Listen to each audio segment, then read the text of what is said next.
তুমি তো দেশের দায়িত্বে আছো, প্রধানমন্ত্রী। এখন ছেলে পায়েস খেতে চায়, কিন্তু ঘরে সেই পরিমাণ আটা বা চাউল নেই। এক কাজ করো, এ মাস তো শেষ হতে এখনো কয়দিন বাকি আছে। বাইতুল মালে যিনি দায়িত্বে আছে খাজানসি, তারে বলো যে আগামী মাসের বেতন যেন দিয়ে দেয়। এই বেতনটা পেলে হয়তো ওই টাকা দিয়ে আমি এখনই রান্না করে দিতে পারতাম। উনি বললেন ঠিক আছে, আমি দেখি, চেষ্টা করি। অর্থমন্ত্রী বলা হয়, বাইতুল মালে যিনি দায়িত্বে আছে ডাক দিয়ে বললেন, আমারে আগামী মাসের অগ্রিম বেতন দিয়ে দেন। বাইতুল মালে যিনি আছেন উনি ডাক দিয়ে বলে, খলিফাতুল মুসলিমিন, আপনি আগামী মাস 1 মাস বেঁচে থাকবেন, সেই গ্যারান্টি আপনারে কে দিয়েছে?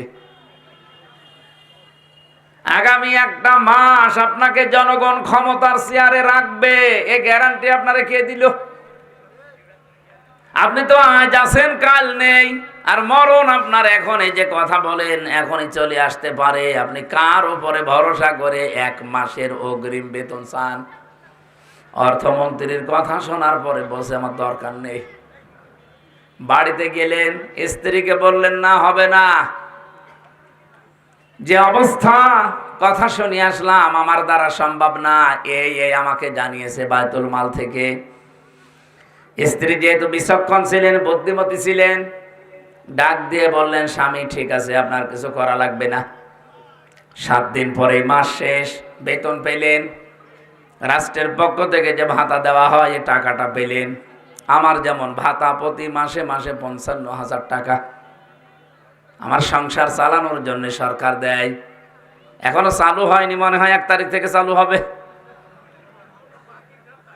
তো বলেন তো, ওনারে টাকা দেওয়ার পরে স্ত্রী যেহেতু 1 মাস এই টাকা দিয়ে সংসার চালাবে, প্রতিদিন যে খরচটা হয়, ওই খরচের পরে 1 মুষ্টি করে চাউল তুলে তুলে রাখে। 15 দিন তুলতে তুলতে প্রায় 2 কেজি হয়ে গেছে। চাউলটা পাশের বাড়িতে বিক্রি করে ওই টাকা দিয়ে পায়েস বানিয়ে সন্তানকে দিয়েছি। আর স্বামীকে বলে, আসেন। উনি খাবার খাওয়ার পরে মিষ্টি মুখ করবে, এটা খাবার সময় বলছে স্ত্রী, আমি তো এই পরিমাণে টাকা অন্তত তোমার হাতে দেইনি, পায়েস পেলি কোথায়? স্ত্রী বলে, স্বামী আমার, আমি কোনো জায়গা থেকে অবৈধভাবে নিয়ে আসি নাই। আপনার যাওয়া টাকা থেকে আমি জমিয়ে জমিয়ে 2 কেজি মতো চাল বাঁচিয়েছি। তা পাশের বাড়িতে বিক্রি করি, সেই টাকা দিয়ে পায়েস বানানো, আপনি খান। আমার মনে হয় এর চাইতে আল্লাহর বন্ধু, আল্লাহর ওলি আর তো বলার অপেক্ষা রাখে না। স্বামী তো খুশি হয়ে যাওয়ার কথা যে কি বউ পেয়েছি আমি। খাবারটা সামনের দিকে ঠেলে দিলেন স্ত্রী, রাখো এটা। চলে গেলেন এক দৌড় দিয়ে বাইতুল মালে। খাজানসিকে ডাক দিয়ে বললেন, দেখেন, আমারে প্রতি মাসে আপনি 12,000 টাকা মনে করেন বেতন দেন, আগামী মাস থেকে 500 টাকা করে কম দেবেন। 11,500 টাকা দিলে আমার সংসার চলবে। কারণ আমি আজকে 1 মাস চিন্তা করে দেখলাম যে আমার 11,500 টাকা হলেও সংসার চলে। বাকি 500 টাকা থাকলে আমার মনে হয় রাষ্ট্রের জনগণের কাছে লাগবে। আমি এই কথাটা শুধু সুবহানাল্লাহ আলহামদুলিল্লাহ বলার জন্য বলি নাই। বাস্তব অভিজ্ঞতা আমার কুষ্টিয়া জেলার সাবেক ডিসি জনাব ইকবাল হোসেন, আমি তার সাথে মিশে এই যে কিছুদিন তার সাথে নির্বাচিত হওয়ার পর থেকে আমি দেখলাম এই লোকটা আসলে হযরতে ওমরকে অনুসরণ, আবু বকরকে অনুসরণ করে চলতেন। আমি দেখেছি এই লোকটা কোন জায়গায় মিটিং এ গেলে যদি চেয়ার একটু ভিআইপি চেয়ার দেখে, সঙ্গে সঙ্গে কর্মকর্তাদেরকে বলে, এই অপচয় কেন করলেন? এখানে তো অন্তত প্লাস্টিকের চেয়ার দিলেও আমরা অনুষ্ঠানটা 1-1.5 ঘন্টা করতে পারতাম। যেখানে 150 থেকে 200 টাকা দাম একটা চেয়ারের, সেই জায়গায় চেয়ার নিয়েছেন আপনি এক একটা 70,000 টাকা দিয়ে। এই প্লাস্টিকের চেয়ার কি 200-250 টাকা হবে না? বলেন। আপনি একটা চেয়ার নিয়েছেন আমাদের কুষ্টিয়ার পৌরসভার মেয়রের যে কক্ষে, যদি ওখানে 70টা চেয়ার থাকে, কমপক্ষে এক একটা চেয়ারের দাম 70,000 থেকে 1 লক্ষ টাকা করে, এমন ভিআইপি চেয়ার। মানে আমার সাথে ওই দিন মিটিং এ বলছিল, মাওলানা এই কাজটা না করে যদি এই জায়গায় অন্তত চেয়ারগুলো নরমাল দিয়ে এই প্রতি চেয়ার থেকে টাকা বাঁচিয়ে জনগণের পেছনে খরচ করা যেত, দেশটা আরো আগে দাঁড়িয়ে যেত। আমি এই জন্যই বলেছি, বাংলাদেশে এই 1628 জন মানুষ আমরা যদি সত্যি অমরের মতো, আবু বকরের মতো বানাতে পারতাম, এ দেশ আমরাও দাঁড় করিয়ে ফেলতে পারতাম। আমরা তো এমনি টার্গেট নিয়ে গিয়ে যাচ্ছিলাম না এই সমস্ত কারণে। তারপরেও দেখতে পাচ্ছি বিরোধী দলের আমরা 77 জন যা হাতে নিয়েছি, যা করছি, সরকারি দলের লোকজনও এইটা করতে গিয়ে এখন ওদের মনের ভেতরে আমাদের ওপরে রাগ, নিজেও খায় না, খাইতেও দেয় না। কারণ আমরা বলেছি সরকারি কোনো ট্যাক্স ফ্রি গাড়ি আমরা নেব না, কোনো ফ্ল্যাট নেব না, ফ্ল্যাট নেব না, সরকারি যে সুবিধা ওটা আমার দরকার নেই। ওরা চিন্তা করছে বিরোধী দলে থেকে যদি না নেয় তা আমরা সরকারি দলে থেকে নিলে আমরা জবাব দেব কি। ওরা ঘোষণা দিয়েছে আমরা নেব না। তো সবাই তো আর আল্লাহর ওলি না। ওদের 213 জনের ভেতরে যদি কয়েকজন বাদ দিয়ে আর 209 জন আছে, এই 209 জনের ভেতরে অলরেডি 3 ভাগ হয়ে গেছে। এক ভাগ বলছে নেব, আর একবার বলছে নেব না, আর মাঝখানের বলছে আল্লাহ যা করে। এরা মুসিবতে আছে। আমার ডাইনে বামে এমন এমন ভড়ি আলা লোক আমি পেয়েছি, যেহেতু ওগুলো সিরিয়াল করা থাকে আগে থেকে, কে কোথায় বসবে আমরা জানিও না। আল্লাহর ইশারা ভেতরে যে দেখি আমার ডাইনে বামে সব ভড়ি আলা, এমন বড় বড় ভড়ি, আমার মনে হয় ভড়ি ছিঁড়লে ওর ভেতর থেকে হয় ব্রিজ, কালভার্ট এগুলো বের হবে। মহিলারা ওদের দেখলে লজ্জা পাবে। রমিন ফারহানা আপা আছে, এরপরে যে মন্ত্রী পটলের মেয়ে আছে ফারজানা শারমিন, আমার মনে হয় এই তারপরে নায়াব ইসলাম ইউসুফ আছে ফরিদপুরের। এই আপারা আমাদের সামনে, আমার মাঝে মাঝে চিন্তা হয় আল্লাহ আমার ডাইনে বামে যে অবস্থা, ও ম্যাডাম গুলো যদি এদের পেটের দিকে তাকায় ভাববে আল্লাহ ছেলে মেয়ে হয় আমাদের আর পেট হয় হুজুরের পাশে 2 জনের। কি ভড়ি, ও কোন মারা যাবে ভড়ির উপরে।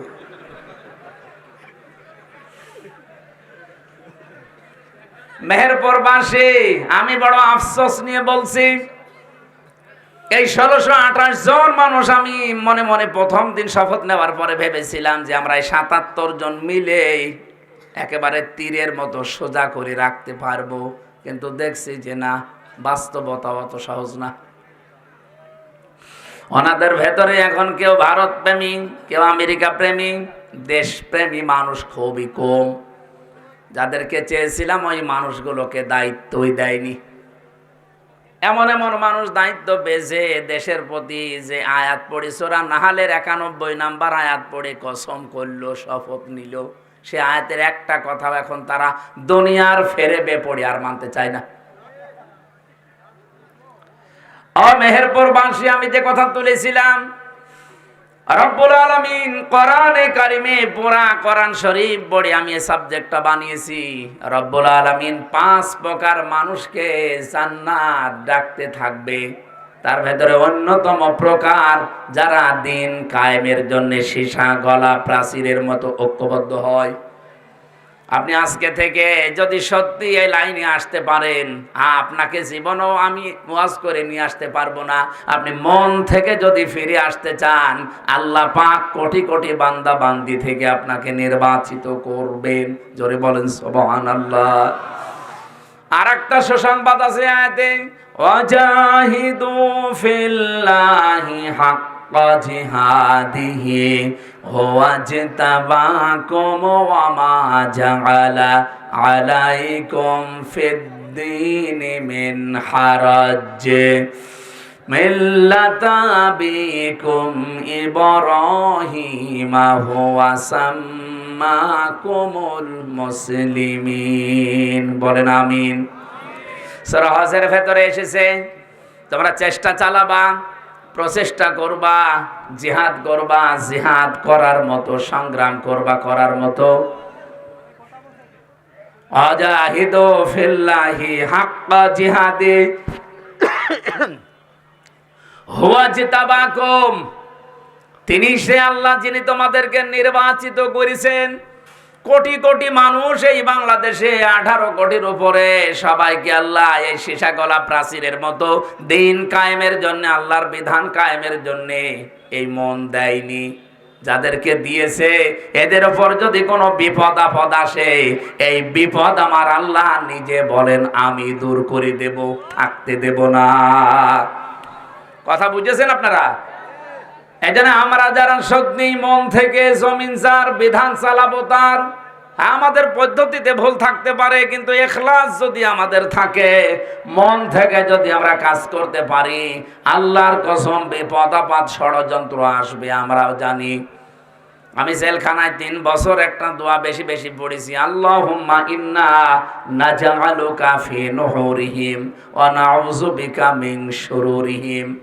হে আল্লাহ, তোমার পথে চলতে গিয়ে যে বাধা বিপত্তিগুলো আসে, এগুলো হয়তো আমি কন্ট্রোল করতে পারবো না, আমি মোকাবেলা করাও সম্ভব না। এই যত ষড়যন্ত্র আছে, যত দুর্বিসন্ধি হচ্ছে, সব কিছুর মোকাবেলায় আল্লাহ তোমাকে আমি রাখলাম। জোরে বলেন আমিন। আজ আমাদের এই ছোট্ট বাংলাদেশ নিয়ে যে ষড়যন্ত্র চলছে, এর মোকাবেলায় আমরা কাকে রাখবো বলেন তো? কারণ আমাদের তো সেই ক্ষমতা, সেই শক্তি এখনো হয়ে ওঠেনি। কারণ শয়তানের দলে লোক বেশি থাকে। সবচাইতে বড় বিষয়, আমাদের প্রতিবেশী নামে যারা কলঙ্ক, এটা রেকর্ড হচ্ছে, আমি জানি তারা আমাকে শত্রু ভাববে, ভাবুক। এই পৃথিবীতে যত দেশ আমি ঘুরলাম, প্রত্যেকটা দেশের পাশে মুসলমান দেশ কম বেশি পেলাম, এমনকি খ্রিস্টান দেশ, বৌদ্ধ দেশ, তারাও যদি থাকে তারা বন্ধুত্বের মতো আচরণ করে। আপনি মালয়েশিয়া যান, মালয়েশিয়া আর সিঙ্গাপুরের বর্ডার মাত্র একটা ছোট্ট খাল, অথচ কোনো তার কাটা নেই। পাসপোর্ট দেখাবেন, খাল পার করে আপনাকে ঢুকিয়ে দেবে। যান পাশে থাইল্যান্ড, ওখানে বৌদ্ধরা বেশি বাস করে, কোনো তার কাটা নেই, বিশাল এলাকা, শুধু আপনি যাবেন, পাসপোর্ট দেখিয়ে শেষ করে দেবে, আবার বের হয়ে চলে আসবেন। কিন্তু আমরা এমন একটা প্রতিবেশী পেয়েছি, তার কাঁটা দিয়ে তো ঘেরা আছে, মাঝে মাঝেই তার কাঁটায় মানুষ ঝুলিয়ে রাখে। এ দেশটা না দাঁড়ানোর পেছনে কারণই আমাদের এই প্রতিবেশীরা। এই যে মুক্তিযোদ্ধা রাজাকার, এই যে দ্বন্দ্ব লাগিয়ে রেখেছে আজ 55 বছরে দাদা বাবুরা, আমরা যেন মাজা খাড়া করে দাঁড়াতে না পারি। এর ভেতর প্রায় 8টা পয়েন্ট আছে। ওরা আমাদেরকে 55 বছর এটা ভুলতে দেয়নি। এ রাজাকার মুক্তিযোদ্ধা, আমার মনে হয় এখানে আমরা যারা আছি 100 জনের খুব বেশি হলেও 10 জন পাওয়া যাবে ওই জামানার, বাকি আমরা তো সবই এই জামানার। তাই আমাদের কাছে ওই পুরাতন গল্প বলে এখন আমাদের ভেতরে ডিভাইডেড করে আপনি কি হাসিল করতে চান? পরবর্তী প্রজন্মের ভেতরে এই বিষ বাষ্প যারা ভেতরে ঢুকিয়ে জাতিকে বিভক্ত করে ফায়দা লুটতে চান, তারা দেশেরও শত্রু, মানবতারও শত্রু। কিছু কিছু মানুষকে ওরা এমনিতে এগুলো দিয়ে চালায়, আমি নাম নিলাম না, তাদের নাম নিতেও ঘৃণা করে।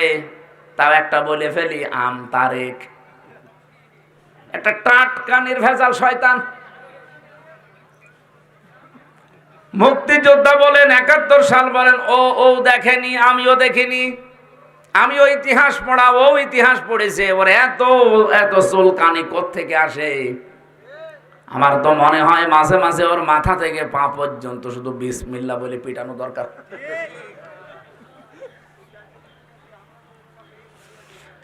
আমার উদ্দেশ্য ছিল যেটা বলা, রব্বুল আলামিন এই যে দিন কায়েমের পথে যদি আমরা সত্যি মন থেকে ইখলাসের সাথে টিকে থাকতে পারি, কোনো চিন্তা করবেন না, কোনো ভয় করবেন না। যত বিপদ আপদে আসবে, যত ষড়যন্ত্র আসবে, কোনো বিপদ আল্লাহ স্থায়ী হতে দেবে না, এগুলো সব দূর করে দেবে কে? এই ভরসা আল্লাহর উপরে আমাদের নেই। আরো জোরে বলেন, আছে কিনা? যে 5 প্রকার মানুষকে এই পৃথিবীতে জান্নাত ডাকতে থাকে, তার 1 নম্বরে যেহেতু এরা, আপনি আছেন কিনা এবার ভাবেন। আর আপনি থাকবেন না এ কারণে, কারণ আপনি মন থেকে এখনো আল্লাহর দিকে ফিরে আসেননি। 2 নম্বরে আজকের তেলাওয়াতকৃত আয়াতের ভেতরে আছে, ইন্নাল্লাযীনা ইয়াতলুনা কিতাবাল্লাহ, নিশ্চয় যারা তেলাওয়াত করে আল্লাহর কিতাব। কার কিতাব? আরো জোরে বলেন। এই আয়াতের ব্যাখ্যায় একটা হাদিস পেয়েছি, এদিকে তাকান, নাকি শেষ করে দেব? নবীজি বলেন, মান ক্বারাআল কুরআনা ফাস্তাযহারাহু ফাহাল্লা হালালাহু ওয়া হাররামা হারামাহু আদখালাহুল্লাহুল জান্নাহ ওয়া শাফাআহু ফি আশারাতিন মিন আহলি বাইতিহি কুল্লুহুম ক্বাদ ওয়াজাবাত লাহুন নার। 70 টাকা দেশি মুরগি ওরা কিনে নিয়ে আসে, সর্বোচ্চ 20 টাকার উপরে লাভ করা সরকারি নিয়ম নীতিতে নেই। তাহলে আপনি 590 টাকায় সর্বোচ্চ বিক্রি করতে পারবেন। কত? আপনি বাউট বাজারে যে দেখেন 570 থেকে 90 না 650 টাকা বিক্রি হচ্ছে। আমি সেদিন কুষ্টিয়াতে ম্যাজিস্ট্রেট নিয়ে রেট দিয়ে এটা দেখলাম। এটা যদি কেউ ধরা পড়ে তার 1 বছর জেল হবে, 1 লাখ টাকা জরিমানা হবে। নামাজে যেভাবে কাতার সোজা করেছিলেন আল্লাহর একটা বিধান মানার জন্য, এখানে আল্লাহর একটা বিধান মানা হবে, সেটার নাম সেজদা। নাম কি? আরো জোরে বলেন। সেজদার বিধান মানতে গিয়ে কত রকমের নিয়ম নীতি বানানো হয়। প্রতিদিন 5 ওয়াক্ত নামাজে আজান দেওয়া হয়, এর আলাদা মুয়াজ্জিন আছে, খতিব আছে, ইমাম আছে, খাদেম আছে। এই মসজিদটা পরিষ্কার করার জন্য, রক্ষণাবেক্ষণের জন্য এলাকার মানুষের দায়িত্বশীল আছে। প্রতি মাসে মাসে কমপক্ষে 30-40 হাজার টাকা খরচ হয় একটা মসজিদ, একেবারে নিম্ন যেটা গ্রাম অঞ্চলে সেইটাও, এতগুলো মানুষ চালাতে। এ শুধুমাত্র অনুষ্ঠান করার জন্য এতগুলো মসজিদ তো দরকার না। এই অনুষ্ঠান থেকে আমাদেরকে শিক্ষা নেওয়া লাগবে। যদি সত্যি আমরা নিয়ে যেতে পারতাম, বাজারের এই অনিয়ম আমরা নামাজের কাতারের মানুষগুলো সোজা করে ফেলতাম। কিন্তু নামাজের কাতার পর্যন্ত শেষ, বাউট বাজারে পর্যন্ত যেতে পারবেন না। তো এই কাতার দেখে তো আল্লাহ ভালো লাগবে না, এই কাতার দেখে আল্লাহ খুশি হবে না। কারণ কাতারের যে প্রথম শিক্ষাটা, এটাই আমরা নিতে পারলাম না। একটা বিধান পালন করতে যদি এত তীরের মতো সোজা হওয়া লাগে, আল্লাহর এরকম বিধান এখনো পর্যন্ত আছে 499টা। কোরআনে আল্লাহ 500 বিধান দিয়েছেন, আপনি তো একটা বিধান পালন করার জন্য এত পাগল। এই 499টা বিধান আপনি পালন করবেন কবে? মেহেরপুরবাসী, গুরুত্বপূর্ণ বিষয়, খুব গুরুত্ব দিয়ে শুনবেন। নামাজের কাতার দেখলে যেহেতু আল্লাহ রাজি হয়ে যান, খুশি হন, আনন্দ পান, আমরা ওই কাতার এবার বাংলাদেশে তৈরি করতে চাই। এ কাতার ভেঙে দেওয়ার জন্য বহু ষড়যন্ত্র চলছে। আর বাম অনেক আলেমকে তারা টাকা পয়সা দিয়ে কাতার যেন সোজা না থাকে তারা চেষ্টায় লেগে আছে। ঠিক বললেন বুঝে নাকি আন্দাজে? 2 নম্বরের কাতারের নাম যেটা আমরা পাই, তার নাম হচ্ছে জিহাদের ময়দানে যে কাতার আল্লাহর দ্বীন কায়েমের জন্য সোজা করা হয়, এবং সীসা গলা প্রাচীরের মতো আমরা যারা অবস্থান নেই, এই বাংলাদেশে কাতারটা একেবারেই দুর্বল। আর দুর্বল হওয়ার কারণ আছে। রব্বুল আলামিন বলেন, আল্লাহু ইয়াজতাবি ইলাইহি মাইয়াশা ওয়া ইয়াহদি ইলাইহি মাইয়ুনিব। আল্লাহু ইয়াজতাবি ইলাইহি মাইয়াশা, এখানে সরাসরি ফাইল কর্তা আল্লাহ নিজে। রব্বুল আলামিন বলেন, আমি যাকে নির্বাচিত করি, পছন্দ করি, ভালোবাসি। এ যেতে বা করা, যাকে আমি আল্লাহ চাই, এই মানুষকে আমি আল্লাহ এই জমিনে দিন কায়েম করার জন্য কাজে লাগিয়ে দেই। মেহেরপুরবাসী, বাংলাদেশের সর্বকনিষ্ঠ জেলায় আপনারা আছেন। 2টা আসন নিয়ে এই জেলা শেষ। মেহেরপুরের এই গাং নিয়ে এক থানায় মনে হয় 1 আসন। বলেন তো, এখানে 4-5 লাখ মানুষ ভোটার আপনারা বাস করছেন। এখানে আমি যেটা বুঝেছি, রব্বুল আলামিনের আয়াত অনুযায়ী সব চাইতে বেশি ভালোবাসবেন আল্লাহ তাদেরকে, তিনি তাদেরকে নির্বাচিত করে পছন্দ করে নিয়ে আসবেন দিন কায়েমের জন্য। যাদেরকে আল্লাহ পছন্দ করেন, নির্বাচিত করেন, কাদেরকে করেন বলে মনে হয় আপনার? আল্লাহ নিজের পরবর্তী শব্দে ব্যাখ্যা করে জানিয়েছেন, ওয়ায়াহদি ইলাইহি মাইয়ুনিব। সবাইকে আমি আল্লাহ এ পথে নিয়ে আসি না। এ জমিন আমার, এখানে বিধান চলবে আমার, এই নিয়মটা চালু করার জন্য সবাইকে আমি আল্লাহ একেবারে পাইকারি হারে নিয়ে আসি না। যে লোকটা আল্লাহর দিকে ফিরে আসতে চাই মন থেকে, তাকে আমি আল্লাহ এই রাস্তায় কাজে লাগাই। এবার বাংলাদেশের দিকে তাকিয়ে বলেন, 54-55 বছর আমরা পার করে ফেলেছি, এ দেশে এখনো আল্লাহর বিধান রাষ্ট্রীয়ভাবে আমরা কায়েম করতে পারি নাই। এই জন্যে কারণ 100 জনের 51 জন হওয়া লাগবে, তারপরে দেশে দিন কায়েম হবে। যেহেতু হয়নি, 100 জনের এখনো 51 জন, এই জন্য আল্লাহর বিধান হয়ে জমিনে কায়েম করা সম্ভব হচ্ছে না। বিদেশি চক্রান্ত যেটা আছে, চাপ আছে, ওটা বাদ দিলাম। আমরা তো মুসলমান, 92 অন্তত আমরা তো আছি। তাহলে আয়াতের সারমর্ম বা মূল শিক্ষা অনুযায়ী আমরা যেটা পেয়েছি, এ বাংলাদেশে সবাইকে আল্লাহ নির্বাচিত করে নাই, পছন্দ করে নাই, ভালোবাসে নাই, কারণ আমরা মন থেকে এখনো পর্যন্ত দিন কায়েমের কাতারে আসতে পারি নাই। আমি আশা করছি আমি যা বলেছি আপনি বুঝে ফেলেছেন। সুতরাং এই জমিনে আল্লাহ আপনাকে ভালোবাসে না বাসে না, জান্নাত আপনাকে ডাকবে না ডাকবে না, এটা আপনি নিজেই চিন্তা করে এবার বের করেন।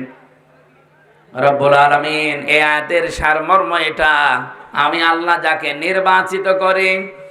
এখানে মনে করেন এই 30 জন মানুষ আমরা স্টেজে বসে আছি, এই 30 জনই কিন্তু এই জমিন যার বিধান চালু করবে তার এ লাইনের লোক না।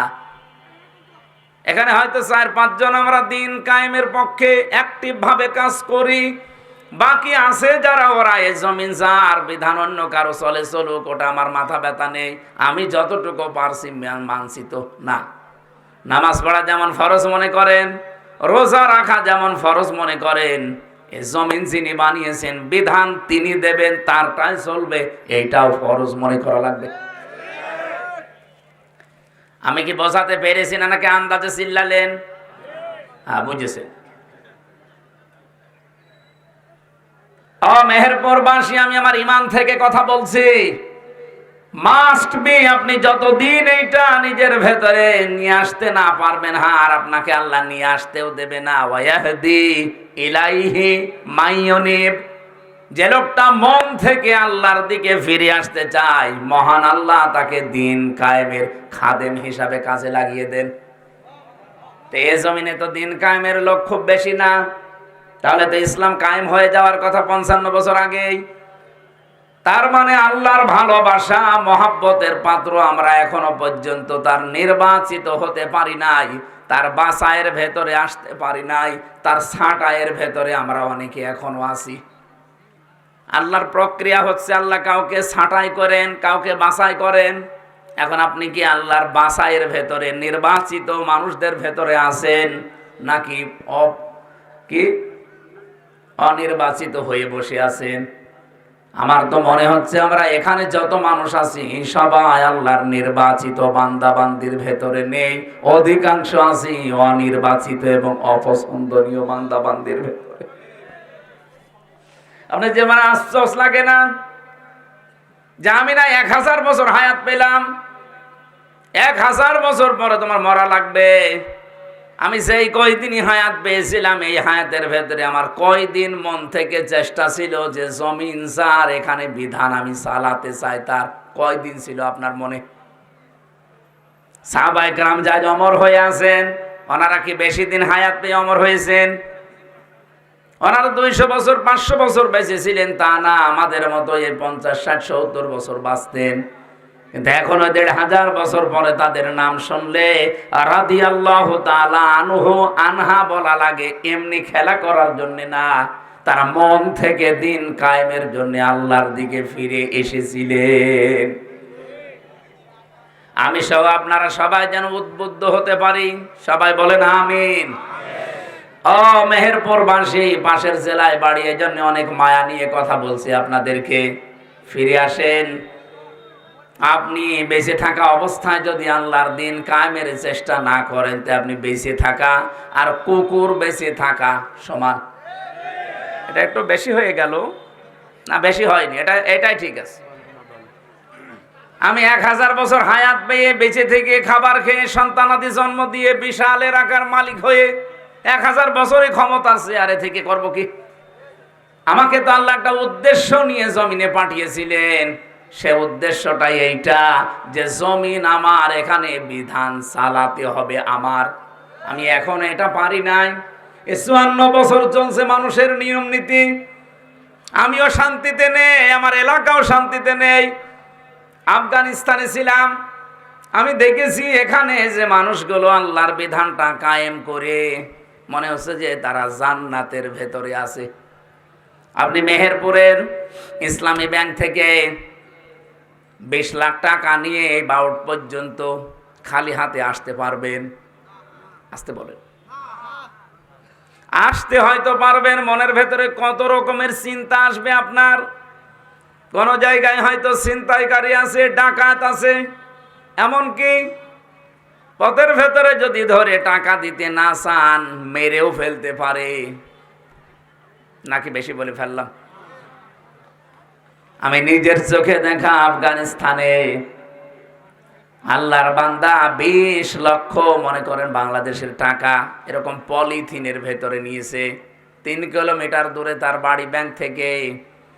লোকটা গাড়ি পায়নি, এই জন্য হেঁটে যাচ্ছে, টাকা তুলে মনে হচ্ছে বাজার নিয়ে যাচ্ছে সব টাকা।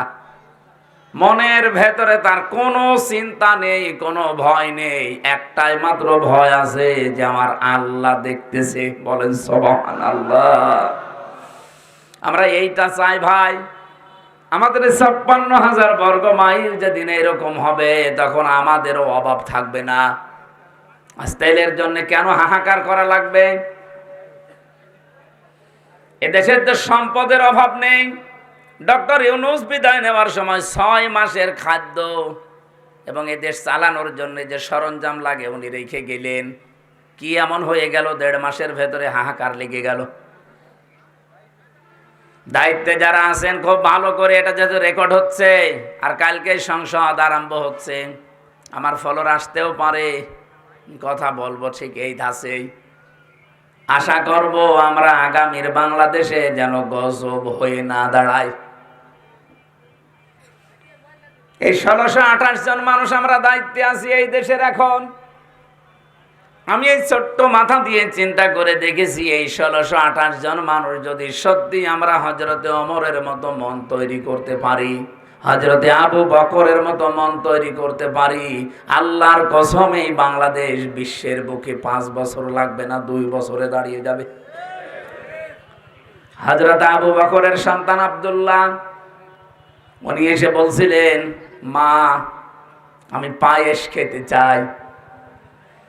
সিদ্দিকে আকবর তার স্ত্রী স্বামীকে এসে বললেন, স্বামী, হাদিস আল্লাহর নবী বলেন যে ব্যক্তি কোরআন শরীফ পড়ে, আরে কোরআনে কারিম পড়ার পর এর হালাল বিষয়গুলো হালাল জানার পরে মেনে নেয়, হারাম বিষয়গুলো হারাম জানার পরে ছেড়ে দেয়। বলতে যত সহজ মনে হইলো আমার কাছে, শুনতে যত সহজ মনে হচ্ছে আপনার কাছে, বলেন তো এটা মেনে চলা অত সহজ? আরো জোরে বলেন। শব্দের দিকে খেয়াল করে পড়েছেন? কোনদিন হাদিসটা শুনেছেন? মান করাল কোরআনা, যে ব্যক্তি কোরআন পড়ে। এখানে আমার মনে হয় 100 জনের কমপক্ষে 70 জন মানুষ কোরআন শরীফ এদিক ওদিকে পড়তে পারবেন। কথা বলছে না কেন? ফাহাল্লা হালালাহু ওয়া হারামা হারামাহু, এর হালালকে হালাল জানার পরে যারা মেনে নেয়। আমরা তো হালাল জিনিস কতগুলো জানি, এরপরও আমরা মানতে পারি না, এরকম পরিবেশ বাংলাদেশে নেই। আমি তো বাউট বাজারের উদাহরণটা দিলাম। আপনি হালাল কিছু জানার পরও মানতে পারবেন না, সিন্ডিকেট করে এমন ভাবে রেখে দিয়েছে আপনি না খেয়ে মুরগি। কোন দোকানে যাবেন সবগুলো দোকানদারেরা সিন্ডিকেট করে রেখে দিয়েছে। এদের উপরে যারা আছে তাদেরও সিন্ডিকেট আছে, এদের উপরে যারা আছে তাদেরও সিন্ডিকেট আছে। আমি কি বেশি বললাম না? ঠিক আছে। তার মানে এদেশে আমি হালালকে হালাল জানার পরও আজ মানতে পারছি না।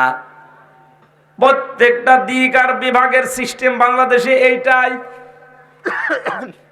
মেহেরপুর জেলার ডিসি, এসপি, টিওনো, এই এখানকার যিনি ওসি আছে, এই মানুষগুলো যদি চিন্তা করে যে আমি ভালো হয়ে থাকতে চাই, আমি জীবনেও 2 নাম্বারই করব না, চেষ্টা করলেও তারা পারছে না। কারণ এমন এমন সিস্টেম বানানো আছে উপরে। এই মেহেরপুর জেলার ডিসি হয়ে আসতে হলে তারে কমপক্ষে 20 কোটি টাকা দিয়ে আসা লাগে। এসপি হয়ে আসতে হলে তারে 50 লাখ টাকা দিয়ে আসা লাগে। টিনো হয়ে আসতে হলে তারে কমপক্ষে 20 লাখ টাকা দিয়ে আসা লাগে। ওসি হয়ে আসতে হলে 20 লাখের কমে সে আসতে পারে না গাংনী থানায়। এখন যদি তারে আমি এভাবে ধরে কোরআন শরীফের আয়াত পড়ি, ফু দেই আর দোয়া করি যে ঘুষ খাবেন না, ও আমারে বলবে মাওলানা এই চেয়ারটা পাওয়ার জন্য আমার বাবার 50 লাখ টাকা দেওয়া লেগেছে, ওই টাকা আগে দেন। এই কথা বলছে না কেন? আমি তারা কি জবাব দেব বলেন তো? এখন এই টাকাগুলো যিনি উপরে দিল, এ দোষ তো আর ওনার না। উনি তো ভালো হওয়ার চেষ্টাই করবেন। ওনার বেতন মনে করেন 55,000 টাকা।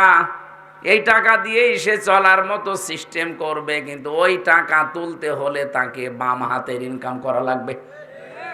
কুষ্টিয়াতে আমি মাদকে হাত দিয়েছিলাম। এটা আবার ছেড়ে দিয়েন না যে হুজুর মদ খায়। মানে মাদক বন্ধ করার জন্য একটা তালিকা করলাম, 27 জনের নাম পেলাম যে এরা সরাসরি জড়িত, এদের দ্বারা এলাকা সব খারাপ হয়ে যাচ্ছে। প্রশাসনকে বললাম যে এই তালিকা একেবারে নির্ভরযোগ্য, আপনারা আরো খোঁজ খবর নেন, ভালো করে খোঁজ খবর নিয়ে আপনারা দেখবেন যদি সত্যি এগুলো অপরাধী হয়ে থাকে আপনারা আইন আওতায় নিয়ে আসেন। ও আল্লাহ, পরে শুনি ওখান থেকে বাবাজিরা মাল খায়। এখন দোষ তো শুধু বাবাজিদের না, আমারে কয়েকজন বলেই ফেললো এমপি সাহেব করবো কি, এমনিতেই নেই না, কারণ এই চেয়ারটা পেতে আমার 20 লাখ টাকা খরচ করে এখানে আসা লেগেছে। আমার যে সরকার বেতন দেবে, আমি তো হয়তো এখানে 1-1.5 বছর 2 বছর থাকতে পারবো। তো শুধুমাত্র 32,000 40,000-এর বেতন দিয়ে তো এত টাকা জীবনে উঠবে না। এই জন্যই এদিক ওদিক করা লাগে। বলেন সুবহানাল্লাহ। নাউজুবিল্লাহ বললেন কেন?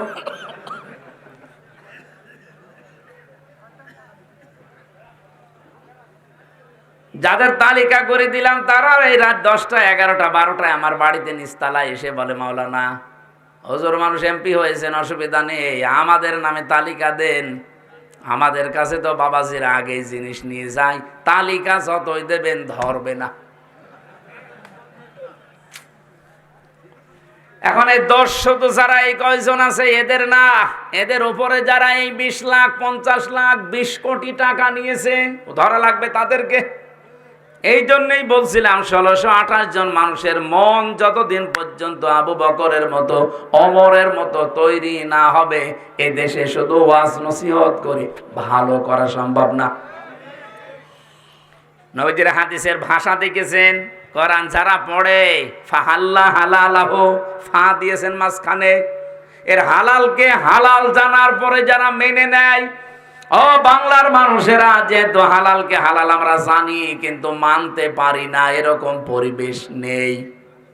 কয়েকটা তো উদাহরণ দিয়ে বললাম আছে। তার মানে আমরা পারছি না। আর হারামকে হারাম জানার পরেও ছেড়ে দিতে পারছি না। ঘুষ দেওয়া হারাম জানে না কে? এক কথা বলেন না কেন? আমার বাবাও তো জানতো ঘুষ দেওয়া হারাম, অথচ 3 বছরে আমার এই মামলাটা প্রায় 40 বার কোর্টে তুলেছে। সিএমএম কোর্টে, জজ কোর্টে, হাইকোর্টে। আর এক একবার তুলতে কমপক্ষে 1.5 লাখ 2 লাখ টাকা খরচ হয়েছে। আমার বাবা জানার পরেও দেওয়া লেগেছে, কারণ উপায় নেই। যদি না দিয়ে ওভাবে রেখে দেয় আমি কিয়ামত পর্যন্ত জেলেই থাকবো।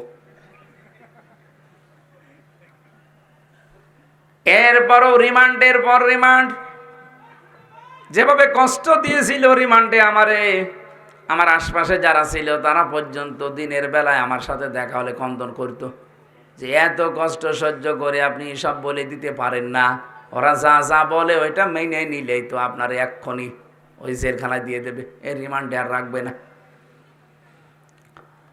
ওই কথাগুলো বলার জন্য আমি এখানে তুলি নাই, তুলেছি যে আমার বাবা এই যে প্রতিবার রিমান্ডে ওদেরকে বলতো যে মারধর করবেন না, জুলুম অত্যাচার করবেন না, আপনারা যা চান আমি দেব।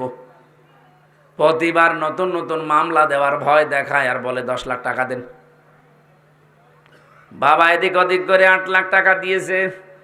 ও শয়তানরা কথা তো রাখে নাই, টাকাও নিয়েছে, মামলাও দিয়েছে। আগস্টের 5 তারিখের পরে সব পালিয়েছে। আমি এখনো পর্যন্ত আমার মামলার আয়ু ওই মিজান করে খুঁজতেছি, পাচ্ছি না। একদিন মোবাইলে একটু কথা হয়েছিল, আমারে বলছে হুজুর মাফ করে দিয়েন। কে বলছে? আমি আপনার মামলার আয়ু মাফ করে দেব, টাকা ফেরত দেন। টাকাটা ফেরত দিয়ে দেন, মাফ করে দেব। টাকা ফেরত দেবেন না মাফ চান মানে? শুধু আমার কাছ থেকে নেননি, আকিস গ্রুপে চাকরি করতাম সেখানেও 32 লাখ নিয়েছে। একটা বৈধ গাড়ি তারা দিয়েছিল চলার জন্য, গাড়িটা আটক করে এমন ভাবে পেঁচিয়ে মামলা দিয়েছে, গাড়ির দাম 1,25 লাখ, 1 কোটি টাকা লেগেছে গাড়ি শুধু ছাড়াতে। কি জুলুম করেছিল বলেন তো? এই যে আমরা জানা শোনার পরও তো বাধ্য হয়েছি এগুলো দিতে, নাই তো আমাদের জীবন একেবারে শেষ করে দেবে। এই হাদিসটার বর্ণমানি ছিল আপনি কোরআন পড়েন, হালালকে হালাল জানার পরে মেনে নেন, হারামকে হারাম জানার পরে ছেড়ে দেন। যেহেতু আমরা একটাও মানতে পারছি না, হাদিসের 3টা পয়েন্ট চলে গেল। ফাহাল্লা হালালাহু ওয়া হারামা হারামাহু আদখালাহুল্লাহুল জান্নাহ। নবীজি বলেন আল্লাহ তাকে যেন জান্নাতে দিয়ে দিয়েছে। সুবহানাল্লাহ বলতে পারেন না? আল্লাহ তাকে জান্নাতে দেবে এ কথা এখানে নেই। আদখলা ইদখিলু এটা বর্তমান, ভবিষ্যৎ তার না না এটা মাজি, মাজি অতীতের শব্দ। আদখলা ইদখিলু এটা অতীতের শব্দ। নবীজি বলেন যদি সত্যি কোনো এলাকায় কোনো দেশে কোরআন মানুষেরা পড়ে আর এর হালালকে হালাল জেনে মানতে পারে, হারামকে হারাম জানার পরে ছেড়ে দিতে পারে, এমন পরিবেশ আল্লাহ তৈরি করে দেবে, মনে হবে যেন ওটা জান্নাত হয়ে গেছে। আদখালাহুল্লাহুল জান্নাহ, আল্লাহ তাকে জান্নাতে প্রবেশ করিয়ে দিয়েছে। মানুষ তো মারা গেলে জান্নাতে যাবে, অথচ এই হাদিসের বাণী কি? আদখালাহুল্লাহুল জান্নাহ, সে যেন জান্নাতে চলে গেছে। সুবহানাল্লাহ বলতে পারেন না? আমরা তো মরার আগে এরকম একটা জান্নাত চাচ্ছিলাম, কিন্তু হয়নি, আমাদের কপালে হয়তো নেই, আর আমাদের চেষ্টা ওইভাবে হয়নি। আল্লাহ যেন আগামীর পৃথিবীকে এরকম একটা জান্নাত বানিয়ে দেন, বলেন আমিন।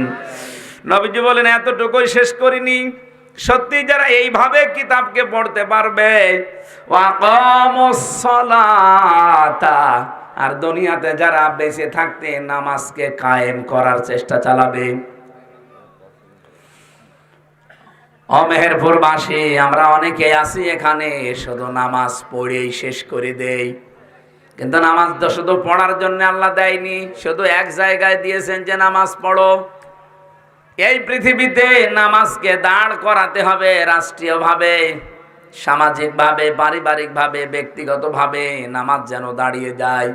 আজ বাংলাদেশে যে হইচইগুলো চলছে বিভিন্ন জায়গায় যে নিয়োগ দেওয়ার জন্যে, যদি মুসলমানের এই দেশে এই নিয়মটা আমরা করে দিতে পারতাম রাষ্ট্রীয়ভাবে, যে নামাজ কায়েম যারা করবে তারাই বিভিন্ন জায়গায় চাকরিতে পদায়ন হবে, আমার মনে হয় বেনামাজি মানুষকে কেউ ঝাড়ু দাঁড়ু নিত না।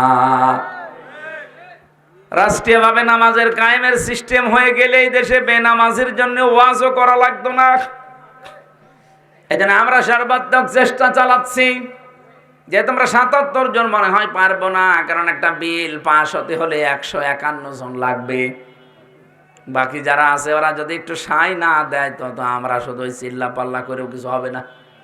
দোয়া করছি এই অবস্থায় আল্লাহ যেন ওই মানুষগুলোর মনও অন্তত এই দেশে ইসলামের পক্ষে কাজ করার মতো তৈরি করে দেন, বলেন আমিন।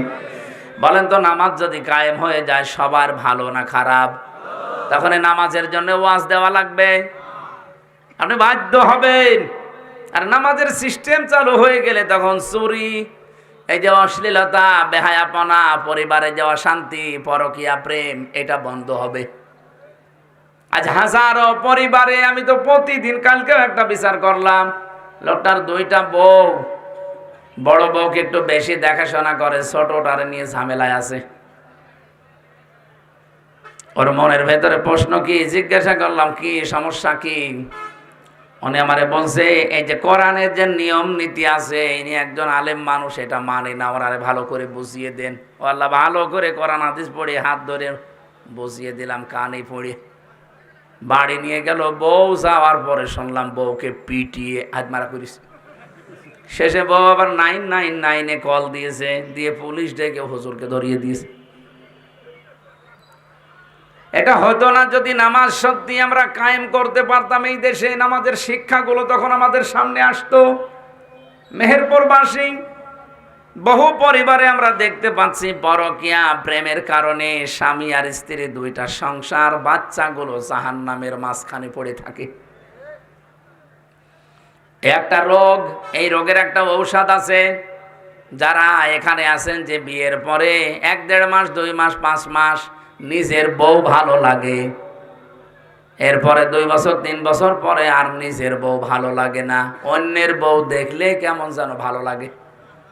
এরকম মানুষ নেই? নিজের বউ প্রথম প্রথম ভালো লাগতো, এই 2-2.5 বছর 5 বছর পরে আর নিজেরটা ভালো লাগছে না, অন্যেরটা দেখলেই কেমন যেন ভালো লাগে। এরকম আছেন কারা? হাত তোলেন তো। নেই, এখানে নেই।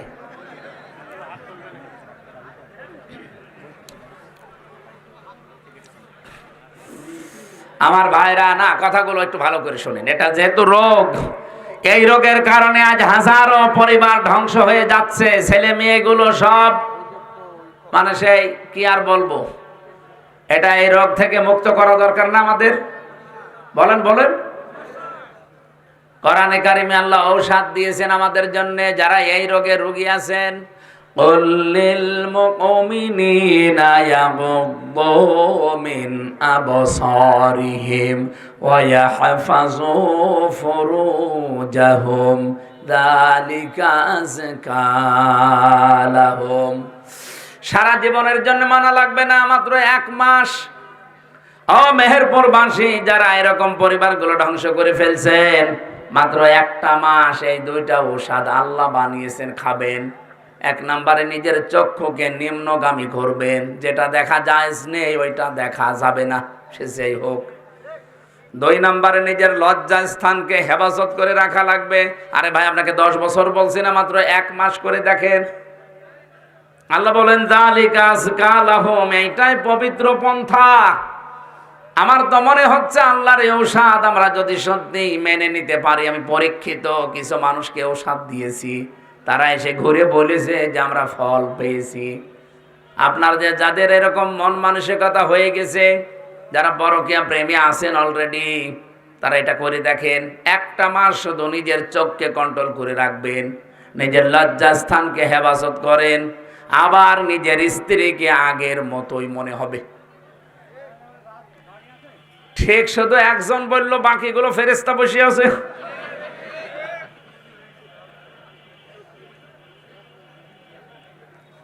নামাজ আমাদের দেশে কায়েম থাকলে এই পারিবারিক জীবনের যে অবক্ষয়, এটা বন্ধ হয়ে যেত, আমরা বন্ধ করতে পারতাম।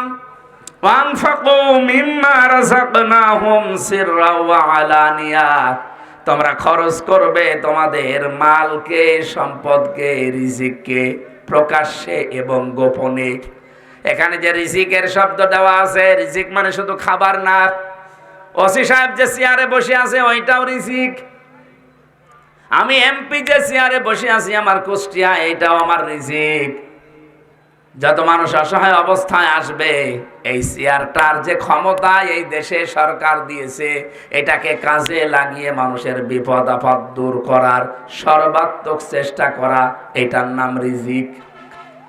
আল্লাহ বলেন, খরচ করার জন্য যদি প্রকাশ্যে গোপনে মানুষ চেষ্টা চালায়, ইয়ারজুনা তিজারাতান লান তাবুর। এ মানুষগুলো আশা করতে পারে এমন একটা ব্যবসার, যেই ব্যবসা করলে কোনো ক্ষতি নেই, কোনো লস নেই। জোরে বলেন সুবহানাল্লাহ। 3 নম্বরে পেয়েছি এই পৃথিবীতে ন্যায় বিচার যারা কায়েম করতে পারে, এই মানুষগুলোকে জান্নাত কিয়ামতের দিন ডাকতে থাকবে। 4 নম্বরে পেয়েছি যারা যৌবনে আল্লাহর ইবাদত বন্দেগী করে, এই মানুষগুলোকে কিয়ামতে জান্নাত ডাকতে থাকবে। 5 নম্বরে দুনিয়ার জীবনে যারা অন্যের উপরে দোষ না দিয়ে নিজের উপরে দোষ চাপিয়ে নেয়, তাদেরকে ডাকতে থাকবে। সারা বাংলাদেশে এই গোনাটা এত বেশি, মেহেরপুরেও আছে। নিজে অন্যায় করে, আর এই অন্যায়টা একটা নিরপরাধ মানুষের উপরে, নিরপরাধ দলের উপরে, নিরপরাধ গোষ্ঠীর উপরে চাপিয়ে তাদেরকে কালার করে দেয়, এমন মানুষ নেই? আরো জোরে বলেন। এটা মেয়েদের ভেতরে একটু বেশি। এটা আর একটা কয়েকটা অর্থ আছে এর। তহমত বলে, বহতান বলে, এই যে চকলখড়ি বলে, এর কথা ওর কাছে লাগানো, ওর কথা ওর কাছে লাগিয়ে সম্পর্ক নষ্ট করে দেয়। এটা এত মারাত্মক অপরাধ আল্লাহর কাছে। যে এলাকায়, যে দেশে এই অপরাধটা ব্যাপক আকার ধারণ করে, আল্লাহ পাক বলেন আমি আস্তে আস্তে ওখান থেকে আমার রহমতের দরজা বন্ধ করে দেই। সুতরাং আপনাদের উচিত, আমি যেহেতু হেদায়েতমূলক কথা বলছি, এবার এই গণাটা যারা করছেন, এই চকলখড়ি করা, তালাতালি করা, এটা বন্ধ করেন। নয়তো এলাকায় বসবাসের অযোগ্য হয়ে আমরা কিন্তু পড়ব। মুসা আলাইহিস সালামের জামানায় একবার বৃষ্টি বন্ধ ছিল অনেক দিন। চাটিয়াল ময়দানে সবাইকে নিয়ে দোয়া করলেন, আল্লাহ বৃষ্টি দাও। 3 বার দোয়া করার পরে বৃষ্টি হয় না। মুসা নবী তো রাগী নবী, রেগে গেছে। ডাক দিয়ে বলে, রব্বুল আলামিন, এগুলো নয় আমার উম্মত, আমার মায়া লাগে, কিন্তু তোমার তো বান্দা, তোমার মায়া লাগে না। আল্লাহ বলেন মায়া লাগে, কিন্তু বৃষ্টি দেব না। উনি বলছেন না, দেওয়া লাগবে। আল্লাহ বলছেন দিতে পারি, কিন্তু তুমি যাদের নিয়ে মোনাজাত করছিলে, এর ভেতরে একজন নামিমা, তালাতালি করা মহিলা আছে। এর কথা ওর কাছে লাগায়, খালি সম্পর্ক নষ্ট করে দেয়। এই মহিলাকে নিয়ে যদি দোয়া করো তুমি, নবীর দোয়াও কবুল হবে না। মুসা নবী বলছে, আল্লাহ তুমি শুধু নাম বলো, দেখো কি করি। আরে ঘাড় ধরে বের করে দে। আল্লাহ বলছেন না, আমি নিজেই নাম ধরতে কথা বলে পছন্দ করি না, আর এখন আমি নাম ধরলে তুমি সবার ভেতরে অপমান করবা। উনি বলছে, আল্লাহ আমি তো আর আলিমুম বিজাতিস সুদূর না, যে মানুষের মনের খবর জানি। তা আমি জানবো কি করে যে অন্যায়টা ও করছে? আল্লাহ পাক বলেন, এই গোনার কথাটা শুধু ওই ময়দানে যে বলবা, যে গোনায় আছে সে তাওবা করে, সবাইকে নিয়ে তাওবা করলে সেও তাওবা করবে। উনি চাটিয়াল ময়দানে গেলেন, বললেন আমার উম্মতেরা, দোয়া 100 বার করলেও কবুল হবে না। এখানে এমন একজন লোক আছে, এমন একজন মেয়ে লোক আছে যে তালাতালি করে, এর কথা ওর কাছে লাগায়, ওর কথা ওর কাছে লাগিয়ে সম্পর্ক নষ্ট করে, তার জন্য দোয়া কবুল হচ্ছে না। কিন্তু আমি জানি না কে এটা। আমি আজকে এখানে একটা তাওবা ওপেন করে দিলাম, সবাইকে নিয়ে তাওবা করব। এই তাওবা করতে গিয়ে আমার আশা যে সেই মহিলাও তাওবা করবে। তাওবা করলেন, ওই মহিলাও তাওবা করেছে। তাওবা মানে শুধু আস্তাগফিরুল্লাহ না, এটা তো একটা বাক্য। তাওবা মানে আমি স্বীকৃতি দিলাম আমি অপরাধী। তাওবা মানে আমি জীবনের মতো ফিরে আসলাম। তাওবা মানে এই অপরাধ আর আমার জীবনে আর কোনোদিন করব না। আমি আগে নাচ গান দেখতাম, মনে করেন আমি তাওবা করে ফিরে আসতে চাই, তাহলে প্রথমে আপনাকে অনুশোচনা করা লাগবে, অনুতপ্ত হওয়া লাগবে আল্লাহর কাছে। 2 নম্বরে স্বীকৃতি দেওয়ার পরে আপনি ফিরে আসবেন যে না, আমি আর এই রাস্তায় আর কোনোদিন যাব না। 3 নম্বরে জীবনে যদি কোনোদিন আবার সুযোগ পাই, আমি আবার গান দেখব। বলেন বলেন না, আমি সুযোগ পাওয়ার পরে ওয়ালাম ইউসিররু আলা মা ফাআলু ওয়া হুম ইয়ালামুন, তারা সুযোগ পাওয়ার পরে এই গুনাহটা রিপিট করে না, এই মানুষটার তওবায় কবুল হয়। সুতরাং এই পৃথিবীতে আমরা যারা তওবা করতে চাই, ওই মহিলার মতো যদি তওবা করতে পারি যে আমি অনুশোচনা করছি, অনুতপ্ত হচ্ছি, আল্লাহ আমি স্বীকৃতি দিলাম আমি এই গুনাহটা আর করব না, জীবনে সুযোগ পেলেও কোনোদিন আমি আর এরকম অবস্থায় যাব না। এই সিদ্ধান্ত নেওয়ার পরে মোসানবী শুধু মোনাজাত করতে বাকি, বৃষ্টি সঙ্গে সঙ্গে হতে দেরি হয়নি। মেহেরপুরবাসী এইরকম গোনা আছে তো আমাদের এলাকায় অহরহ চলছে। এই জন্য আল্লাহর বহু রহমতের দরজাগুলো আল্লাহ বন্ধ করে দিচ্ছে। এখন তো এপ্রিল মাস এখনো শুরু হয়নি, মার্চ মাস শেষে, অথচ এত গরম তো হওয়ার কথা না। রব্বুল আলামিন বলেন, সাহারাল ফাসাদু ফিল বাররি ওয়াল বাহরি বিমা কাসাবাত আইদিন নাস লিইউযীকাহুম বা'দাল্লাযী আমিলু লাআল্লাহুম ইয়ারজিউন। জলে স্থলে যে বিপদ আপদ মুসিবত গুলো দেখতে পাও, এগুলো আমি একটাও পাঠাতে চাই না, সব তোমাদের হাতের কামাই করা ফসল। সুতরাং আমরা নিজেরা পরিবর্তন হওয়ার চেষ্টা করি। আল্লাহ আমাদের তৌফিক দিন, বলেন আমিন। যে 5 প্রকার মানুষের নাম বললাম কোরআন থেকে, আপনি কোন প্রকারে আছেন নিজের সাথে মিলান। আল্লাহ যেন এই 5 প্রকারের যে কোনো এক প্রকারে আমাদের কবুল করেন, বলেন আমিন। 1 নম্বরে যারা দিন কায়েমের জন্য ঐক্যবদ্ধ হয়, 2 নম্বরে যারা কোরআনে কারীম তেলাওয়াত করে, 3 নম্বরে এই জমিনে যারা নামাজ কায়েমের জন্য চেষ্টা চালায়, 4 নম্বরে যারা ন্যায় বিচার কায়েমকারী হয়, 5 নম্বরে যারা যৌবনে ইবাদত করে এবং মানুষের দোষ চর্চা বন্ধ করে। আল্লাহ আমাদেরকে 5 প্রকারের ভেতরে যেন শামিল রাখেন, বলেন আমিন। এই অনুষ্ঠান সাজাতে ওরা যে কষ্ট করেছে আপনারা দেখতে পাচ্ছেন, ভালোভাবে সাজাতেও পারে না টাকার অভাবে। আপনারা অন্তত যা নিয়ে এসেছিলেন, আমি শুনলাম যে আপনারা দিয়েছেন কম বেশি। আরো 2-3 মিনিট সময় দিচ্ছি, যারা ভেতরে যাচ্ছে ওনাদের কাছে একটু দিয়ে দেবেন। কই আপনাদের লোক আছে ভেতরে? যারা আছে একটু দেন। আর এই যে আজকে তো 28 তারিখ, 29, 30, 31, 1, 2, 3 তারিখে একটা মাহফিল আছে আমার এই গাংনি ভোলাডাঙ্গা একটা মাহফিল আছে, গাংনি ভোলাডাঙ্গা। এই যে এটা গাংনি ভোলাডাঙ্গা সরকারি প্রাথমিক বিদ্যালয়। এখানে আমি রাত 9টার সময় ওঠার চেষ্টা করবো ইনশাল্লাহ। আসবেন, দেখা হবে ইনশাল্লাহ। এখানে একটা বিষয় আলোচনা করব। আমার লিখিত যে সমস্ত বই আজ পর্যন্ত পাবলিশড হয়েছে প্রায় 9টা, তার ভেতরে এইটা একটা, সৃষ্টি জগতের সূচনা। এটার ভেতরে অনেক তথ্য দেওয়া আছে। শিক্ষিত মানুষরা নিয়ে গেলে, পড়লে আপনার জ্ঞান আরো বাড়বে, আপনার ঈমান আরো বেড়ে যাবে। এটা যদি পারেন নিয়েছেন, এখানে আছে, ওই যে গাড়িতে আছে, ওই যে গাড়ি দেখা যাচ্ছে গেটে, যাওয়ার সময় নিয়েছেন, কাজে লাগবে। কি হলো? ওই একটু টুপি নেন, টুপি ব্যাগ না, টুপি করে, টুপি ধরে। আপনাদের যাদের টাকা সত্যি দেওয়ার মতো মন আছে, সামর্থ্য আছে, ওনাদের যারা যাচ্ছে তাদের কাছে দিয়ে দেন। টুপি নিয়ে যাক, ব্যাগ নিয়ে যাক, অবশ্যই দিয়ে দেবে। ওই যে যাচ্ছে, অনেকে ভেতরে আছে, দিয়ে দেন। আল্লাহ কবুল করুন। আজকের মাহফিলের সভাপতি কি যেন খন্দকার মোহাম্মদ মহিবুল হক, সাবেক মেম্বার। এরপরে আমাদের অন্যান্য অতিথিবৃন্দ আরো যারা ছিল, আপনারা অনেকের কথা শুনেছেন।